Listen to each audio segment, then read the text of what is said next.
Hey guys, welcome back. All right, so tomorrow I leave to go crew the Badwater 135 race, which is my cat. It was a race that goes from Death Valley, Badwater Basin in Death Valley, all the way to Mount Whitney. And in the past, a long time ago, it used to go all the way from Badwater Basin to the very top of Mount Whitney, to the summit, which is the lowest point in the United States to the highest point in the continental United States in one run, 135 miles. Now, it no longer goes to the top of Mount Whitney. Now it goes to Whitney Portal, which is basically the top parking area, the highest you can go with a car, because they have to accommodate all these runners coming in and so forth. But anyway, I am going to be on a crew for Lindsay Phenix. And I did this 2 years ago, 2022. This is 2024 now. If you're watching this sometime in the future. And it was an amazing experience. Like, will be a core memory for me forever, because it was just really, really cool. I get weirdly emotional about it. Very neat being in Death Valley all through the middle of the night, literally seeing the whole course of the race, 135 miles in 2 mile increments. And then after 42 miles, I believe, we get to pace with the runner for the rest of the race. So through a good chunk of Death Valley, all the way up to Mount Whitney. We take turns pacing the runner, so we get to run along. Last time I think I was just shy of 30 miles total, spread out through multiple chunks, and it was awesome. But a thing about running in Death Valley in July is that it's very, very hot. 2022, it only feels like a year ago, 2 years ago, 2022, our runner's race started at 11 p.m. and it was 120 degrees at 11 p.m. Think about it, it's almost middle of the night, 120 degrees out. So it's very hot. So you have to dress accordingly. And in this video, I just want to talk about what I'm going to wear for this race, for crewing the Badwater 135. What am I going to wear for this race? And it's going to be almost identical to the last one. A couple tiny modifications, but almost the same thing. Before the last race, in 2022, the last one I did, my wife was worried because it's so hot. She's like, what are you going to wear to this? And I was like, I don't know, running clothes? Like, wear something. It's hot. I'm running, it'll be okay. And she surprised me with a desert running suit, which looks like this. It's like a full, long sleeve, white running suit. Zips up in the front here. Look at this. Zips up. Really nicely made. The material is light but really sturdy. It's got mesh under the arms and vents all over the place so that the air can pass through it. And comes with a pair of pants that are the same material. Real flowy, white, and very, very nicely made. And I was like, oh, this is cool. And I've seen in pictures in the past of some of the runners wearing outfits like this. The year that I crewed, I didn't see runners wearing this, but again, I'd seen this in the past, people wearing these things. And you might think, wow, it's 120 degrees out. Why do you want to wear long sleeve everything? Well, let me tell you about it. I feel like an evangelist for this kind of setup after doing this. When you wear something flowy and white, what happens is, besides the sun, white's really reflective to the sun, so it doesn't heat up as much as a darker material, which makes sense. But if you were even wearing a white material, but it's on your skin, and you have thin layers that are right up against your arms or your legs or wherever, when the sun hits them, even though it's deflecting a lot of the heat, it's not deflecting all of it. And that fabric heats up and it's right on your skin. And especially if you're sweating into it and it's a little damp, it's gonna feel really hot. You're gonna feel the heat of the sun baking through that fabric. But with this, it's flowy. It gets airflow, so as you move, the fabric doesn't really stick to your skin. It kind of moves around and gives you like you're just in the shade. And it's deflecting a lot of the heat from the sun because it's white. And as you sweat and the air flows through it, has all these vents, the air really moves through it nicely, it acts like a swamp cooler because the sweat, as it evaporates, has a cooling effect.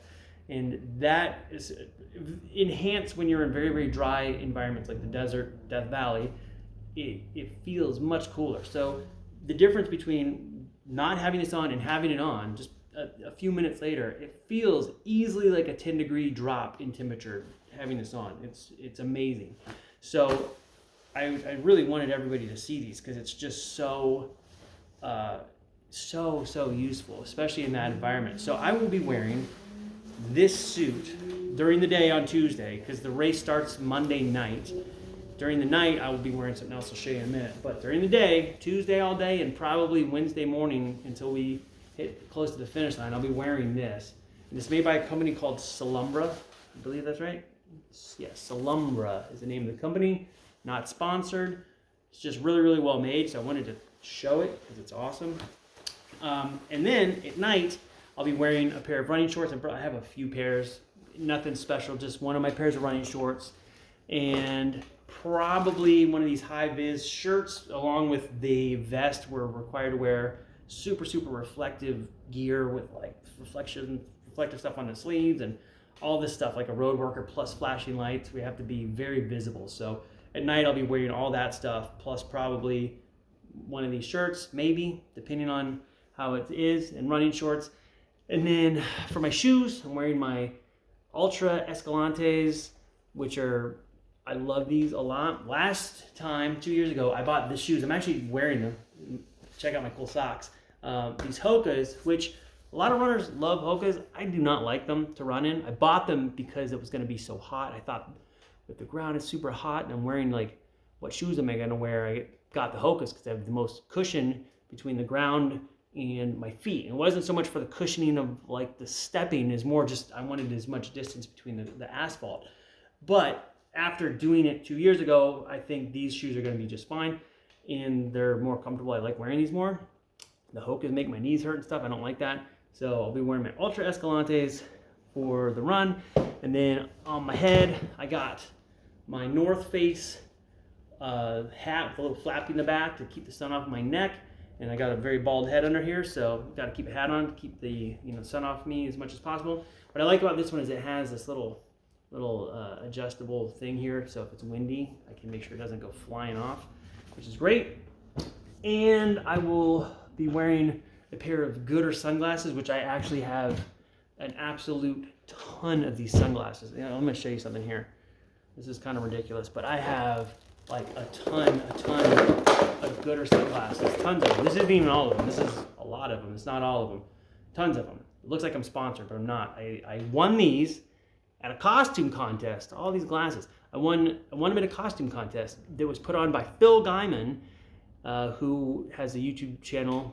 He rides bikes. He's got a whole series called Worst Retirement Ever, and he does an event every year called Phil Spondo, and he invited me to go. It's right before Halloween, and he said, "Oh, we have a costume contest. Come out, bring a costume." And of course, I brought something totally over the top, and I won the contest. And the prize was an entire giant box of Gooder sunglasses, which I'd never used or heard of at the time. And so I got them. I'm like, cool, free sunglasses.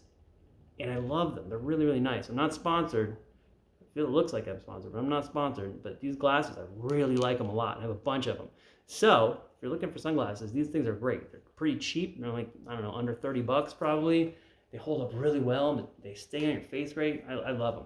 So wearing some Gooder sunglasses, and under everything, probably just right on my back, I will have a running vest. Last time I wore a different running vest that had a lot more storage on it. It's too much. This one's more low profile, and I can still put a water bladder in the back. So I will have a bladder like this for water. And the reason I'm doing the bladder over having bottles is because my hands are going to be full. Because when we pace Lindsay for the race, when we pace our runner, we have a system worked out. She's cruising along, and she'll literally just reach a hand back, and one hand is water, one hand's electrolytes, and I hold them in each hand. Basically, I see that hand come back, I just plop whatever drink is going in, which hand, whatever she wants. So having my hands as free as possible is really good to assist our runner. Now, so I got this. Another thing too is that I'm going to try to get some footage like GoPro and my Insta360 camera, and these pockets are really good for holding a little stick with the camera. So I'll have that. And then the rest of the gear, I'll go over in a different video. I'll kind of, at the end of the race, I'll go over what I really used a lot. And a lot of it's probably going to be very similar to what I did in my first 100-mile ultramarathon, which I did videos, a whole bunch of videos about that, and they kind of go together. And I was supposed to post them today, and I didn't get to finish my edit because today, July 19th, there was a giant like tech problem with a bunch of the computers. And my wife was flying out of LAX, dropped her off at the airport, and then her flight got moved and bumped and then canceled, and I had to go all the way back to LAX, and I lived pretty far. And then got there, and she couldn't get her baggage. I had to wait for hours and hours for her to get her bags. Finally got it, had to drive home. It was crazy. So I didn't get to edit the video. I wanted to post it before this. So anyway, that's that long ramble. But I'm going to get back to it. I got to finish packing up so that I'm ready to go tomorrow. But I wanted to show that off, especially this desert running outfit. You would not believe the difference it makes. It's unreal, unreal. And this week is going to be in 120s, 122, 123 degrees. So this is going to come in very, very handy. But anyway, if you're going to be on a crew for one of these races, you're going to run the Badwater, which I hope to do in a few years, post below, let me know. And if you found this useful, check this company out. Again, I'm not sponsored, but it's good enough that I want to share what they do, because really, really impressed with the product. It's very good. But yeah, have a good day. Have a fun time, and hope to see you out there somewhere. Thanks for stopping by, all this stuff. Thanks again. Awkward endings, and I'm going to go. Bye.